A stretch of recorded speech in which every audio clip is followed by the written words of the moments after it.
Because in leadership today, especially because of complexity, most of all, we can't really do things on our own, even if we're the leader. Think of any like larger organization, but even as an entrepreneur, if you like go it alone, you're not connected to like your entrepreneur community, to maybe to peers who are also developing similar things. You might sometimes compete with them, but you're also like, you can learn from each other, you can support each other. You're losing out really. And so the need to collaborate today is much larger than it was yesterday. And it will increase in the future.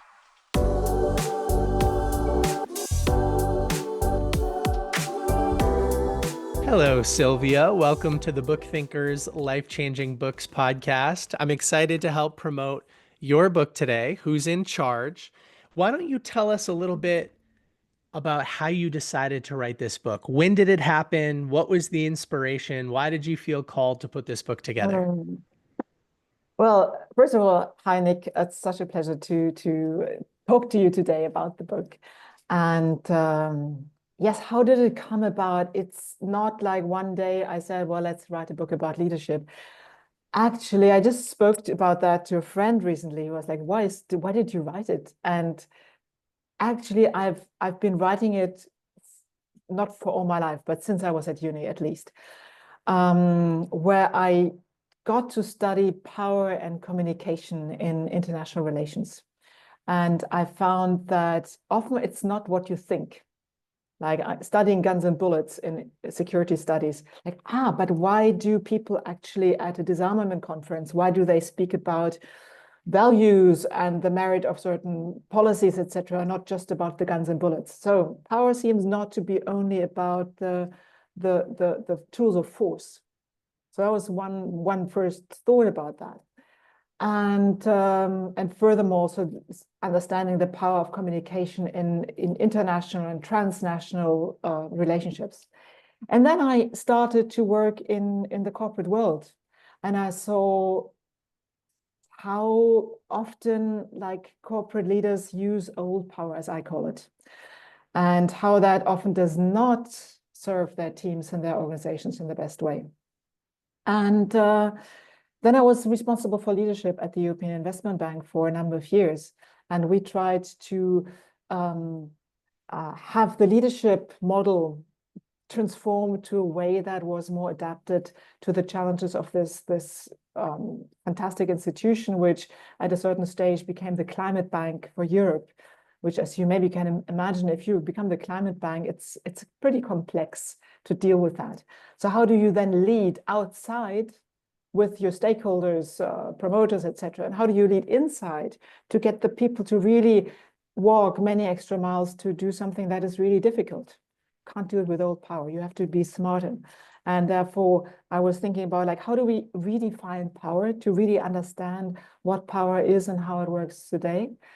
And how do we help leaders to stay energized? Because it's tough sometimes. It can be very stressful. So how do you sustain yourself? And then thirdly, the part legacy in the book. It's energy, power, and legacy. Legacy is, I've met so many leaders who like play the game outwardly, but privately say, well, actually, that's not what I want to do. I want to give more meaning to what I'm doing. And so I thought, well, I want to make this part of the book to help leaders say, you can actually do this. It's not either or. You can do business or be a leader out there and have a purposeful, meaningful life inside. Yeah, well, beautifully well said. And thank you for that background context.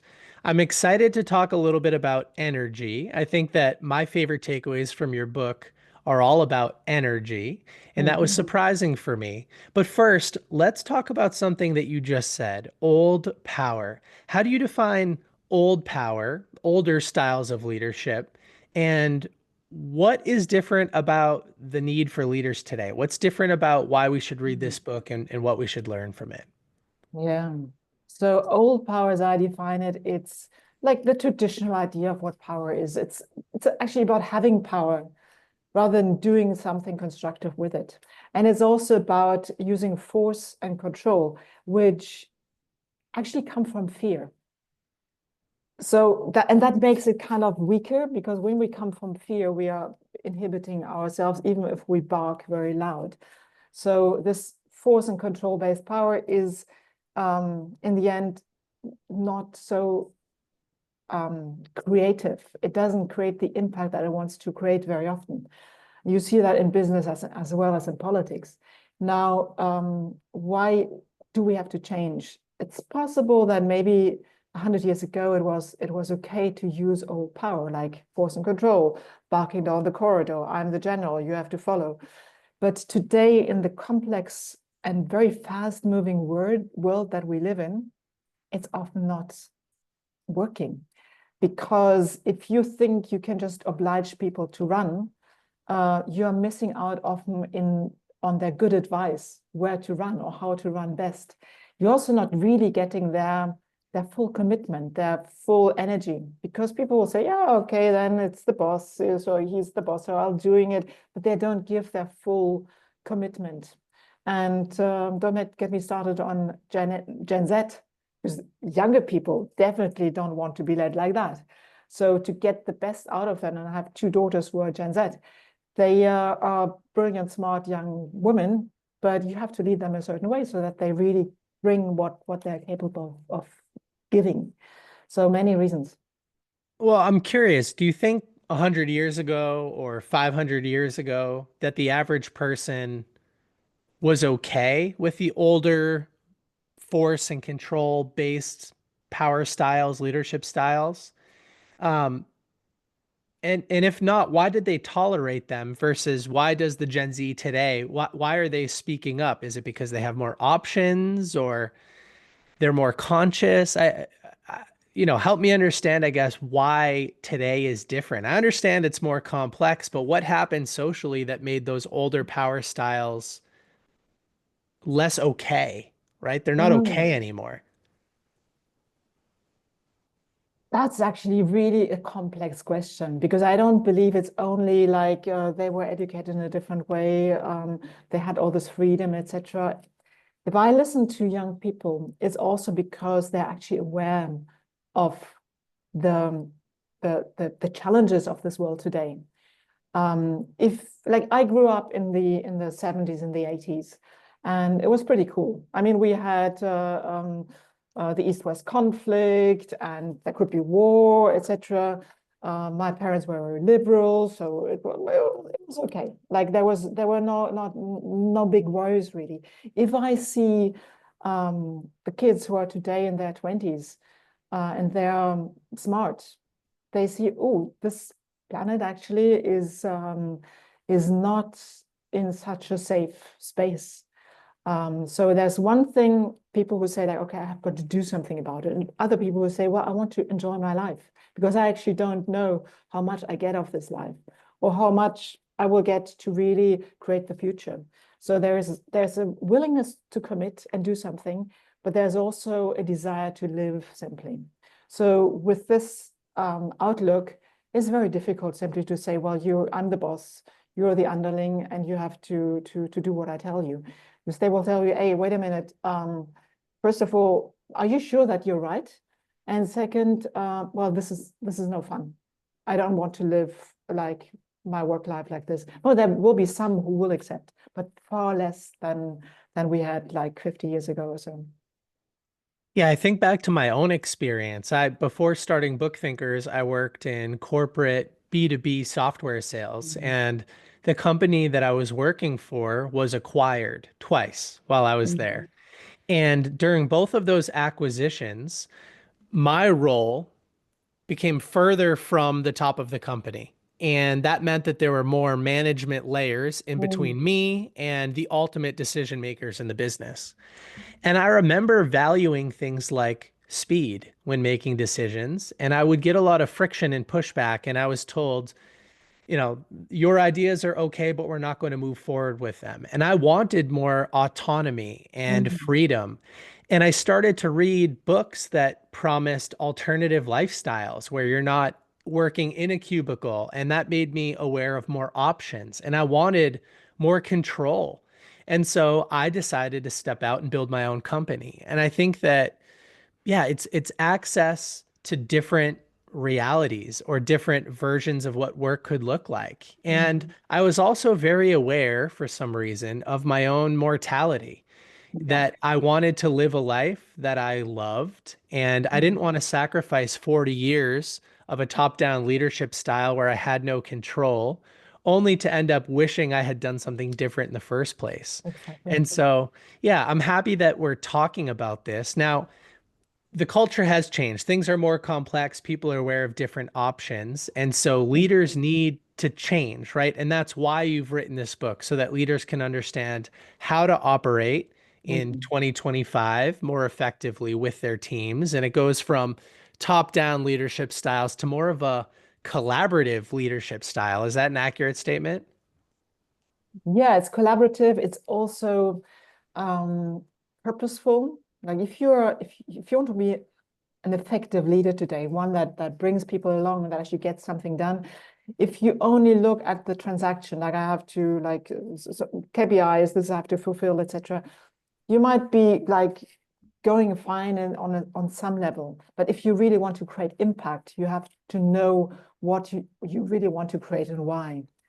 And so it's the purpose, it's the collaboration, and it's also the I call it like authentic personal power, like to be able to relate authentically with other people and to have a certain degree of personal mastery. So it's not only in the head. Right. It's not only in the head.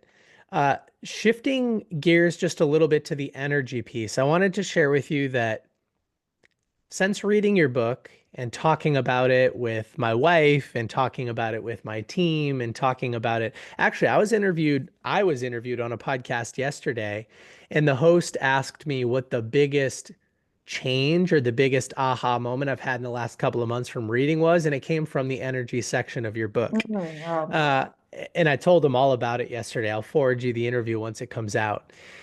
I I've read a lot of different leadership books, and I don't think any of them, and I mean any of them, have a section talking about energy. So, where did this come from? When did you realize that energy was an important component of being an effective leader?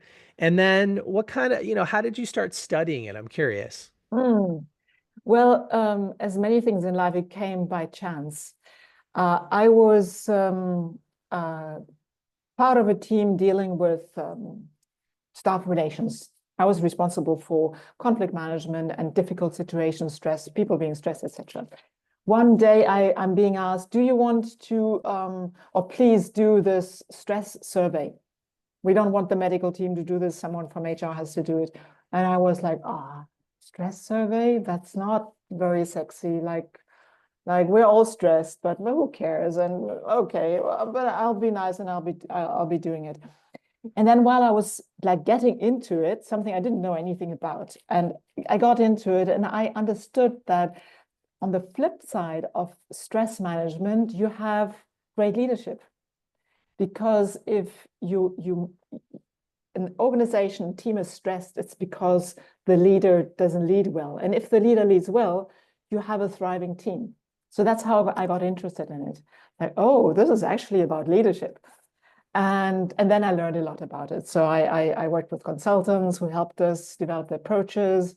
And so in the book, you have a lot from Tony Schwartz, um, the four dimensions, but I worked on it further to go deeper. So taking in also the energy of purpose and spiritual energy, which goes beyond that, and had my own development. Also being someone who works with the body, I really had my good dig into that.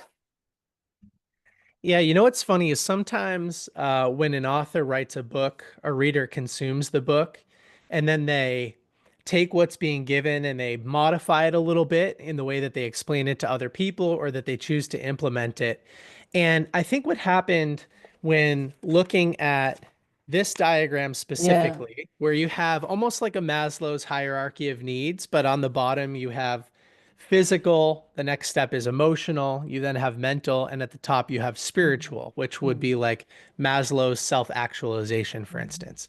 And when I looked at this, I became aware of a number of family members and friends that I have that I talk with on a regular basis who are checking the boxes from a physical perspective. mm, So when thinking about energy, they have dialed in their nutrition and their exercise mm. and some of the other fun things, sunlight exposure, fresh air, red light therapy, whatever it Yeah, is. But they're missing the next steps on the ladder, the emotional, yeah. mental, and spiritual connection and purpose to Mm, what they do. yeah. And so I have friends that complain about their energy, yet they're doing all of the right things physically. And I Mm, just had this big awareness moment where I said, I know your problem. Now we can solve it. And so I've gifted a couple copies of your book to those people because amazing. it's an epidemic. It Yeah, really yeah, is. yeah. And I think that just one more piece talking about the leadership thing is the more options we have as individuals, I think Mm, the harder it is to feel really well connected to a purpose because there are so many options and we're constantly thinking about opportunity cost. mm, Really finding that thing that lights us up, that's very mm. tough to do for people. So I'd love to hear maybe a reflection on what I just said. Maybe you can add a little bit more context to the latter here. And then Yeah. tell us a little bit more about how do we find purpose? Because I think there are probably a number of people in the audience who are like, hey, that sounds great, but where do I start? Mm. So first on the model, physical, emotional, mental, and spiritual energy. Yeah, yes, indeed. We think a lot about the physical, and we know maybe we know quite a bit, although some bits and pieces also get lost. But so especially in the corporate, like yes, we had a gym, we had doctors to go to, but then it kind of stopped. And what I learned is when you take care of your emotional energy, that is understanding your own emotions, knowing how to address them, how to express them, not being carried away by them. So because you lose lots of energy if you are just carried away by your emotions wildly, rather than I feel them and I can express them. You also have like people who are not aware of how to use their mental energy in terms of focus. Like think multitasking is a great thing. Well, actually multitasking doesn't exist. The poor mind has to jump from one thing to the next, and it's a waste of energy and of time actually, because you each time you park in and you park out again, you're wasting. And spiritual energy, as I understand it, it's like going beyond the energy of purpose, is really the awareness that it's not your own little self that you're inhabiting in this lifetime. You're connected to something larger. And when you feel that connection, you actually have more energy. I mean, that's what I learned. Like even when I was in corporate and I did my meditation and was just like going for a walk in the woods, feel like, oh, this is so beautiful out there. It's not little Sylvia alone. Like I'm part of something much bigger, and this is so nourishing. It gave me so much energy when I had then difficult situations, rather than thinking I have to fight it all on my own, and it's just like only the physical part of our work or of our lives. So I experienced all this myself, and it's so true that if you take um, the whole bandwidth of energy, you have so much more to play with, and so much like, okay, my physical energy is down right now, but how can I get energy for instance, give me a hug. So then I already feel better, no? I go for a walk in the woods to recharge on a spiritual level. Even though I read it in the book, I just had another moment of understanding while you were talking. It's not just, I think a lot of people view energy as additive. So, what else can I add to my routine that will give me energy? But what you just talked about, swinging from one end of the emotional spectrum to the other, you lose a lot of energy throughout that process. Task switching, multitasking, you Yeah, lose a lot of energy as you move from one task to another.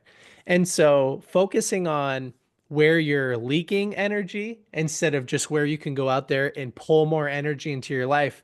I think that's probably where a lot of people should start. So you mentioned a couple. You mentioned, again, task switching is an example of where people might lose energy. Poor emotional regulation, that's another Mm. example of where people might lose energy. Are there any other examples that come to mind? Uh, y- Useless engaging in silly arguments. I mean, I had this boss at like quite early in my career. She was a brilliant woman, but she would start getting excited, like angry at colleagues, and then she would start having us write notes to these other colleagues. And then we had the war going on. And my God, we lost so much time and energy just dealing with the outfall of that, with the fallout of that. So she would have saved everyone a lot of energy, taking a deep breath and thinking, okay, this is very annoying, but what do we do actually? What do we do about it to address this rather than having an outbreak, which didn't serve anyone? Yeah, I can think back to many moments in my life when I was a little younger and I had less emotional intelligence, where there would be an outburst of energy, positive or negative. Things are excited, and it becomes difficult to communicate when you're in that either, either side of the spectrum. It becomes very difficult to communicate. And then once all the emotion wears down and you cool down, now you're ready for more of a mature conversation. And so, if you could Yeah, just start with the mature conversation and be able to tame your emotions a little bit more, yeah, that would be a beautiful thing. And you have this diagram in the book of what looked like, I don't remember how many different emotions that can actually be named, but there are like 100 of them or something. And you say that yeah, naming is taming. So for yeah. those in the audience that are curious, how do I regulate my emotions? That's a wonderful suggestion. Yeah, that's a very good one to start with because sometimes we feel just there is an emotion going on, but when we feel into ourselves, so there's a physical feeling. Oh, okay, that's actually in my stomach, or it's like in my throat. So that's already it helps us to relax. And then what you just said in the book, I give this like simply to give an overview to help create emotional literacy. Like, okay, I feel not irritated, but I feel helpless right now. So it's helplessness. And by knowing, oh, it's actually helplessness, maybe I can do something actually not to feel helpless. And then I go to be more resourceful. Yeah, Sylvia, the two areas that I think the US public education system, just because that's what I'm familiar with, uh, fails to teach their students. One is financial literacy. And you can catch me talking about the importance of financial literacy on 1,000 other platforms, right? Talk about that a lot. But that was another big takeaway from my book, is that emotional literacy is a skill set, and that as you're taught how to be emotionally literate, you then start to tame your emotions and you improve your emotional intelligence, which therefore has trickle down effects to your ability to communicate, your ability to preserve your energy, and 1,000 other benefits. And so I'm sure you would say yes to this, but should school systems be teaching emotional literacy? I definitely say yes to that. Yes. Yes. Yeah, I think it's kind of silly that they're not. And yeah, Especially in the fine. days of artificial intelligence, no? Because computers can do a lot of things for us faster, etc. But to be fully human and to leverage our human capacity, it's really it will be more and more our ability to understand our emotions and connect with our emotions and connect with other people. That's what really will make our success or not success in the future. I didn't even think to bring that up, but how will artificial intelligence impact our ability to lead? Yes, it can improve our IQ in writing emails to the team, right? And it can maybe summarize meeting notes and next steps so everybody knows what their responsibilities are. But maybe a fun question for you is, how can artificial intelligence help us co-create and be more proactive in our leadership style? Mm. Well, co-create already, definitely it can help us co-create with artificial intelligence. I mean, that's my favorite way of engaging with AI, is to like, I've got this thought, any ideas? And then something comes back and I say, well, thank you, but this is not yet good enough. I want this. Oh, yes. And then we brainstorming away. I see you nodding. We have a I do the similar same thing. experience. Exactly. So it's not actually to get responses, but to have a, unless I ask it to make a translation of English from English to Spanish, because I live in Spain now and I'm learning the language. And then I just take the response. But otherwise, it's really about dialogue. And so if you say, what can leadership learn from AI, is to probably engage more deeply and to know, like, start with knowing what actually do I want, to ask the right questions. Because with AI also, you get really rubbish in, rubbish out. If you don't ask the right question, or you're smart in asking a good question, you don't get a good answer. And so it is in leadership and in whatever you do out there. And the other thing is, with AI, you have to be discerning. So not everything that you get will be true or useful. So the human intelligence then has to set in, well, is this really true? Is that really helpful? Or actually, what did I want? No, this is not what I wanted. So I remain purposeful and discerning. And these are very important leadership qualities now. I would say that's an understatement. Yeah, they're very important leadership qualities. And just like you, my favorite tip, and I'll share this for everybody listening, I enabled a hotkey on my keyboard. If I tap it twice, I can then dictate. And so I'll open a platform like ChatGPT. I'll just hit the hotkey twice, and then I'll talk in a very informal and open way when I haven't formulated a full thought yet, but I have the spark of an idea. Sometimes it's just to document it. And oftentimes, like you, it's brainstorming. And then I'll say, books give me the ability to articulate things sometimes that I know intuitively, but I haven't had the language to articulate. And I think AI is accelerating that progress for me, because I don't then need to select a book that can teach me how to articulate what I'm trying to communicate. AI can help me do that as well. So I would say AI plus a great book like this, that those are wonderful leadership tools. Absolutely. Yeah. One of my favorite lines from your book, I'll read it to everybody. It's on page 72. You said, "Everything in our culture educates us to aim to achieve things on our own. Whether at school, university, or work, we are largely assessed and rewarded for our individual achievements. Why is that hurting our ability to lead?"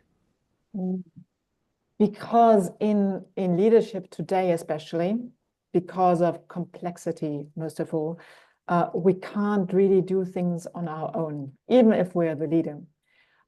Think of any like larger organization, but even as an entrepreneur, if you like go it alone, you're not connected to like your entrepreneur community, to maybe to peers who are also developing similar things. You might sometimes compete with them, but you're also like, you can learn from each other, you can support each other. You're losing out really. And so the need to collaborate today is much larger than it was yesterday. And it will increase in the future. And to solve complex problems, and if you go a bit further into like political leadership or a leadership in academia, or also in organizations where you have like, how do we actually do this with our clients, or how do we create this new platform or whatever? You normally need different parts of the organization, or you need in academia, you need different disciplines, or in science, you need different disciplines to work together. So if you think you're just leading it and people may like contribute, you will be really less smart and less effective. And so what I've learned is in organizations that can be difficult because people grew up thinking they had to protect their silos and do it alone and just ask for little contributions, but hide the information, etc. And simply observing that it is really suboptimal. The results are not as good. And when people open up to work together, and that's what I do, like systematically in my profession in coaching and leadership development, like working with others, like let's start creating this program. What do you think? What I think? And then we actually have this A and B creates a C, which is neither A nor B, but something that is actually more valuable than the initial ideas that were brought by the partners. Yeah, I think so. It reminds me all the way back to one of the personal development classics, which is Think and Grow Rich by Napoleon Hill. He talks about the Yeah, mastermind. 1 + 1 can equal 3 because two parties or 10 parties focused in the same direction, working to solve the same problem, create this other mind. It's like this co-creation with the divine, right? It's the spiritual yeah, piece that you're talking exactly. about. And I think that that's activated when you're Yeah, working with a yeah, group of other people. Yeah. exactly. And it's sometimes astonishing what, oh, we've created something new. And neither side would have been able to create that on their own. Very true. Now that the book has been out for a little while, are there any leadership principles that you wish you included? Yes, because that's what came next. So when I'd already completed the book, I was invited to give a like workshop at a Harvard alumni virtual class, and so I quickly developed like how can I condense the power part of the book in something that is not 80 pages but simple and um, easy to take away. So I created Smart Power from them.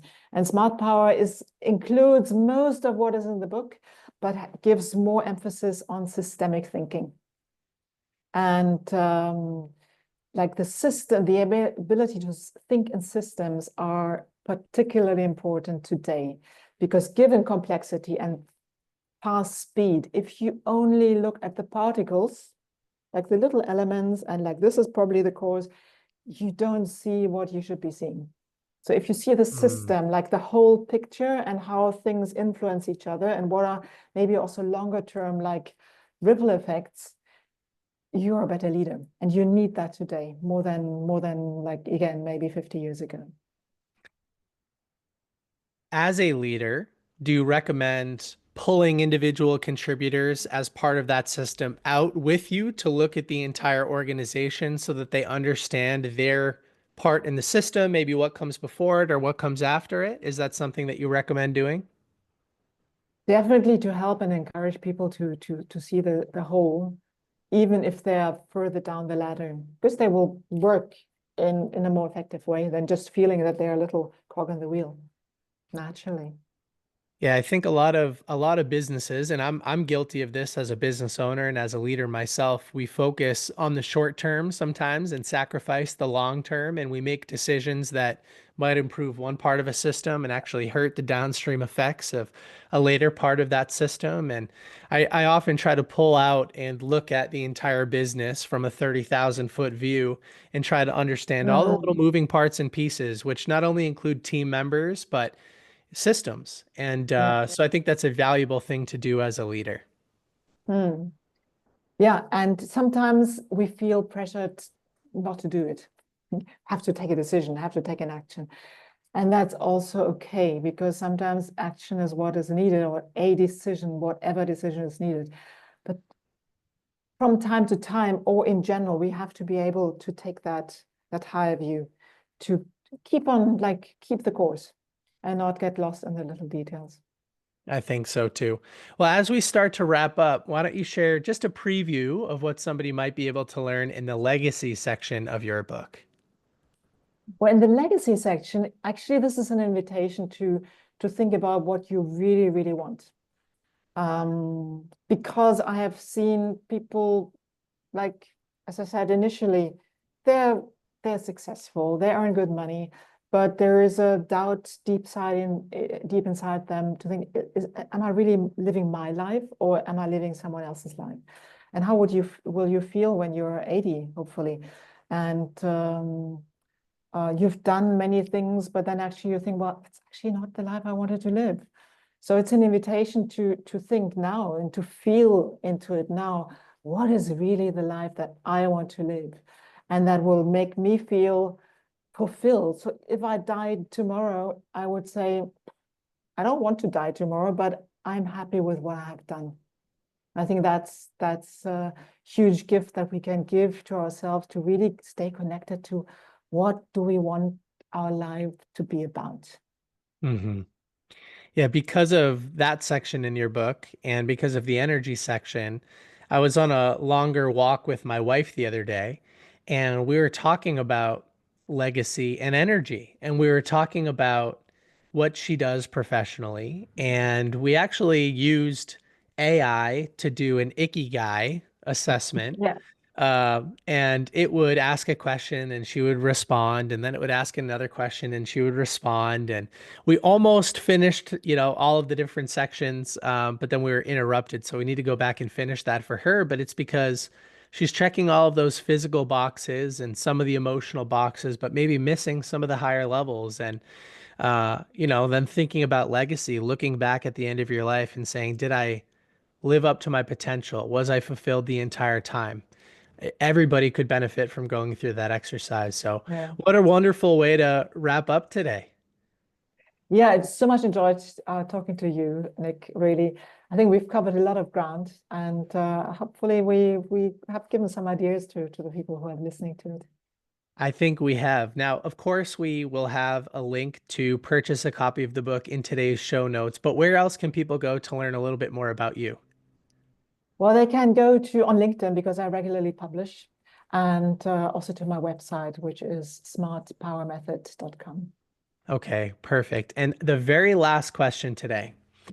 If your book, Who's in Charge, was deleted, gone, and the website disappeared and a lot of your work disappeared, but you could leave the world with just one simple message from this book, what would that be? Um, come from love, not from Hmm. fear. Come from love, not from fear. Yeah, that does sum up the new leadership style, doesn't it? Yeah, Yeah. Well, Sylvia, thank you so much. I had a lot of fun today. yeah, me too. Thank you, Nick.